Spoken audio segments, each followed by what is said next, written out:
Halo, ketemu lagi dengan CMC Caring Mom Community. Channel ini buat ngobrolin berbagai hal dan tentu berbagi solusi. Sahabat CMC, apa kabar? Semuanya sehat? Harus sehat dan harus tetap kuat. Jangan lupa untuk sabar. Kali ini kita akan ngobrol tentang pembelajaran jarak jauh, PJJ atau daring atau belajar online atau sekolah online, apalah itu namanya.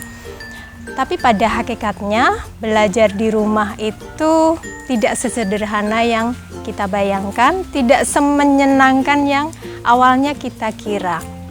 Karena untuk bisa belajar kita membutuhkan atmosfer yang cukup untuk kemudian anak-anak bisa masuk ke dalam situasi pembelajaran sebagaimana yang mereka rasakan dan membuat mereka nyaman serta bisa fokus kepada apa yang harus dilakukan.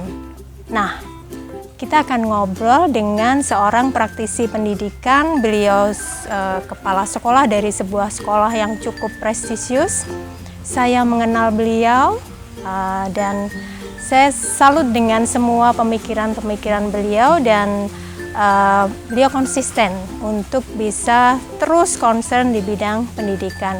Miss Siska, apa kabar? Alhamdulillah baik, Sehat. harus selalu sehat Harus ya, selalu dan sehat. bahagia. Iya, itu bisa terlihat dari apa yang kita lihat dari wajah, dari senyum, Iya. dari gestur Semangat. kita. Iya, betul.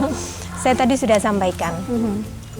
Sekarang ini semua anak belajar di rumah. Iya, Ya, bahkan sampai yang level mahasiswa pun belajarnya iya, online. betul. Untuk anak-anak memkondisikan secara fisik dan pikir kepada belajar, Iya. tapi di rumah, di mana nggak ada bangku, nggak ada guru, Iya. nggak ada temen ya. Banyak distraction Nah, juga. betul. Ini pasti membutuhkan effort yang cukup besar. Betul. Saya pengen tahu satu kata kunci supaya kemudian belajar di rumah ini menjadi lebih mudah untuk dikondisikan. Apa, Miss?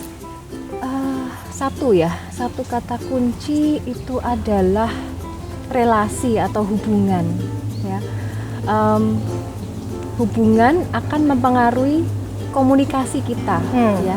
Saat kita punya hubungan baik dengan seseorang, saat kita menerima orang apa adanya, kita akan lebih menyenangkan saat berbicara, ya kan?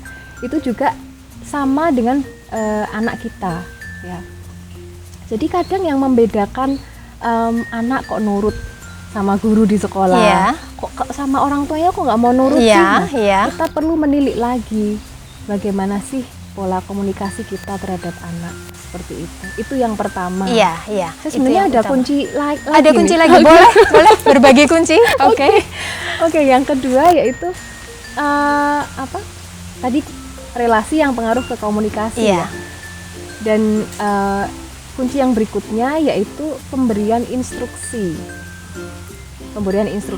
Cara berkomunikasi lagi ya. Iya, cara berkomunikasi ya itu Ah. masih sama Iya, sebenarnya. iya, oke. Iya, jadi bagaimana sih kita mengajak anak untuk mengerjakan seperti itu. Saat anak mengalami kesulitan, bagaimana sih cara kita menjelaskan? Seperti itu. Ini khususnya untuk anak-anak yang mungkin masih di usia-usia butuh penjelasan lebih ya dari Misalnya orang kelas tua. berapa, Miss? Misalnya kelas 1 sampai dengan kelas 3. Kelas Apalagi bawah. untuk kelas di bawahnya ya. Betul, apalagi Oh, iya. untuk preschool atau TK. Iya, betul. Itu kan orang tua masih harus sangat aktif dalam mendampingi Iya, iya. putra-putrinya di rumah. Seperti Jadi itu. motornya ada di orang tua atau guru ya. Iya, betul. Tapi ketika anak sudah lebih besar, mereka sudah bisa berinisiatif, Betul. mengambil peran. Iya, bisa. Kita sudah bisa membuat kesepakatan dengan anak-anak yang pola pikirnya sudah nalarnya sudah Iya, jalan iya. seperti itu. Pertanyaan besar para orang tua itu memang seperti yang Miss Siska tadi sampaikan. Kenapa ya kalau di sekolah bisa begitu mudah guru menyampaikan instruksi sementara di rumah tidak? Iya. Saya pikir memang bahasa itu penting ya. Iya, betul. Bahasa itu penting meskipun tidak kemudian harus sama persis gitu Iya, ya kata-kata iya. yang digunakan, Betul. tapi kemudian sentuhannya sama, Iya, ya iya, kan? betul. Kemudian tadi penerimaan penerimaan orang tua terhadap anak. Iya, betul. Kemudian Penerimaan orang tua mengikhlaskan diri untuk bersikap sebagaimana yang seharusnya, betul ya? Iya. Karena memang kadang-kadang ketika di rumah itu kita riwah dengan hal-hal yang lain, sehingga atmosfer itu nggak kebangun. Iya. Ya. Saya tidak bisa memungkiri juga sih kenyataan pada saat ini di mana orang tua dihadapkan dengan situasi yang sulit, ya.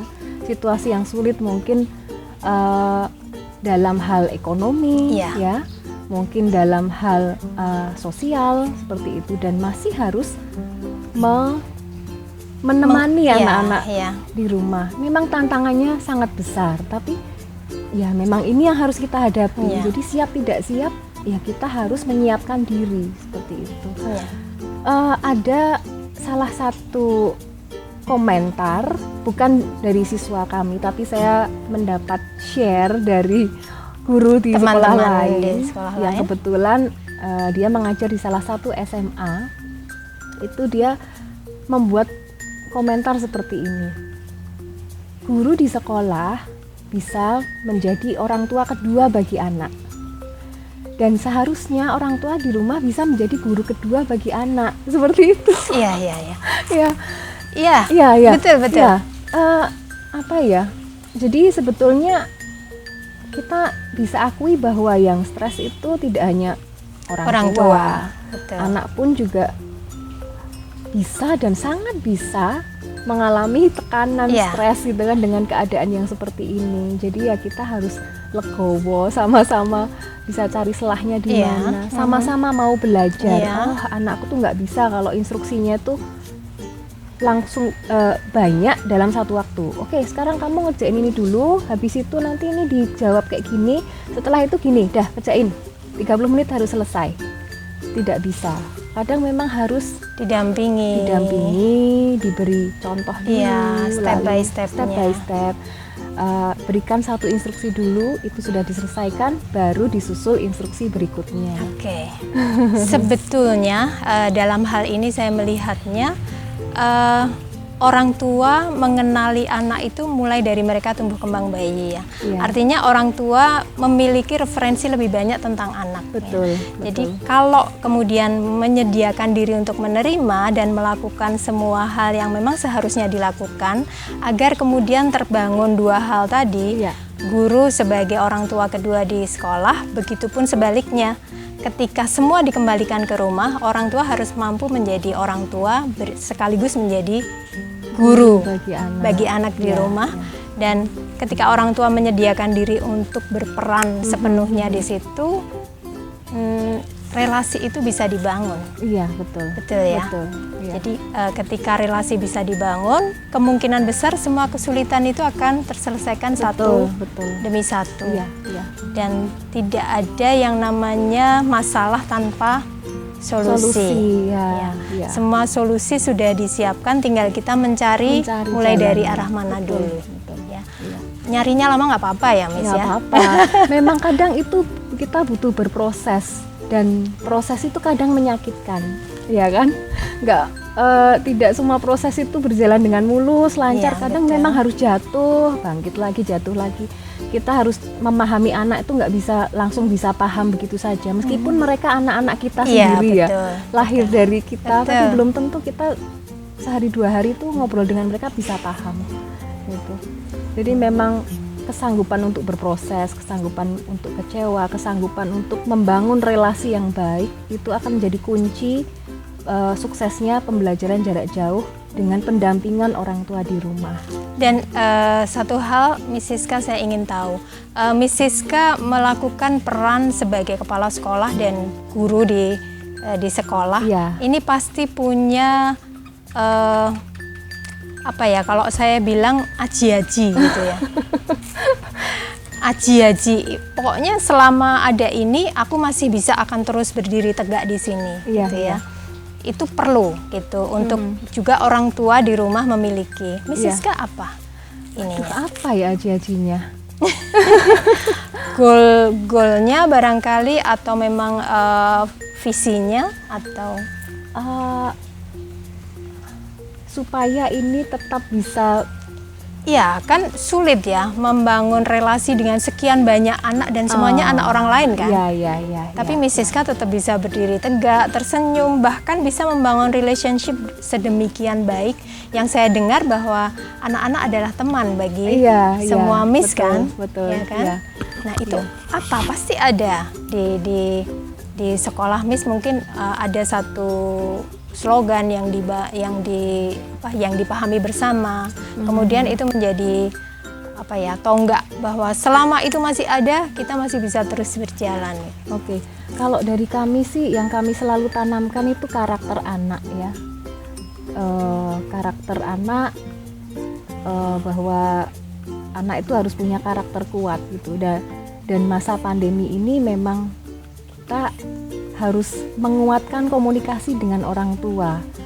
Jadi saat anak bersekolah di sekolah memang harus kedua belah pihak kan ya, dari sekolah maupun dari orang tua untuk membentuk karakter anak.